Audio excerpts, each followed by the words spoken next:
एक बहुत लंबे समय से कांग्रेस पार्टी ने और विशेष रूप से राहुल गांधी जी ने ये मांग रखी थी कि देश में जब जनगणना हो तो ऐसी जनगणना हो जहाँ पर अलग अलग समुदाय, अलग अलग समाज के लोग और अलग अलग जो कास्ट है उन सब की गिनती होनी चाहिए। और ये मांग राहुल जी ने सदन के अंदर, सदन के बाहर, अपनी यात्राओं में, अपने पब्लिक मीटिंग्स में बार बार दोहराई। उसका मुख्य मुद्दा ये था कि देश में जहाँ से नीतियाँ निर्माण होती हैं, जहाँ से संसाधन आवंटित होते हैं, जहाँ से प्रोग्राम्स और पॉलिसी बनती हैं, राज्य सरकार और केंद्र सरकार, इनके पास वो आंकड़े नहीं रहते जिससे टारगेटेड इंटरवेंशन कर सकते हैं। और जाति जनगणना का जो इशू था, इसको कांग्रेस पार्टी ने बहुत बढ़ चढ़ के उठाया।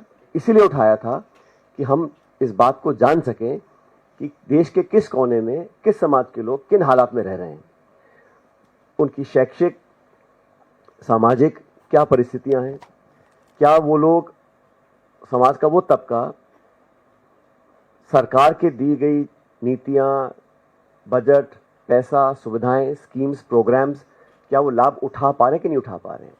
तो राहुल जी बोलते थे कि हम देश का एक्सरे चाहते हैं। उसका मुख्य उद्देश्य ये था कि हम लोग देश की वास्तविक स्थिति जान सकें, कितने लोगों की कितनी भागीदारी है, किस हालात में वो रह रहे हैं, कहाँ और काम करने की ज़रूरत है, कहाँ में सफलता मिली है और कहाँ हम असफल रहे हैं। ये पूरी जानकारी प्राप्त करने के लिए जाति जनगणना बहुत ज़रूरी थी। और मैं बात दोहराना चाहता हूँ कि भाजपा की सरकार आज केंद्र में है। भारतीय जनता पार्टी ने और वर्तमान प्रधानमंत्री जी ने कई बार कहा कि जाति जनगणना की जो मांग कर रहे हैं वो अर्बन नक्सली हैं। इस मांग को सिरे से इन्होंने ठुकराया। इस सरकार ने सदन के अंदर जब सवाल पूछा गया तो लिखित जवाब दिया कि हम लोग ऐसा नहीं करना चाहते, ना करना चाहेंगे।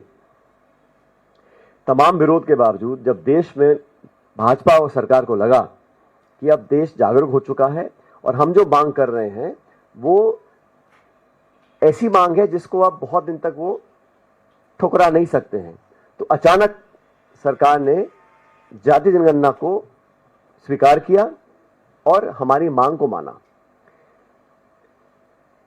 लेकिन जो नोटिफिकेशन इशू किया है, पहली बात तो किया है 27 के लिए, 2 साल के बाद कोविड का बहाना लेके कई साल तक सेंसस को डिले किया।